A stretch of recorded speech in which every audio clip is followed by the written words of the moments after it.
அந்த மதிப்பிற்குரிய அந்த மனிதர்கள் வேற யாரும் இல்லை, விவசாயி விவசாயி விவசாயி.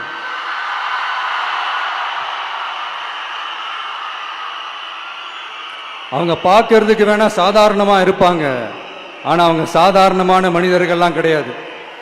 இந்த உலகத்தையும் மனிதர்களையும் படைச்சது கடவுள்னு சொல்லுவாங்க, ஆனா அந்த கடவுளுக்கே படையல் போடுற உயர்ந்த மனிதர்கள் தான் நம்ம விவசாயிகள். இந்த பூமியில உயிர் இருக்குது, இந்த பூமியில பூ பூக்கும், காய் காய்க்கும், பூத்து குலுங்கும்னு இந்த பூமியை அழகா காட்டி இந்த பூமியை சாமி ஆக்கிறதுல இயற்கையோட சேர்ந்து நம்ம விவசாயிகளுக்கும் ஒரு முக்கிய பங்கு ஒன்று இருக்குது. அதனால நான் ஏதோ ஓவரா ஏதோ சொல்றேன்னு நினைக்காதீங்க.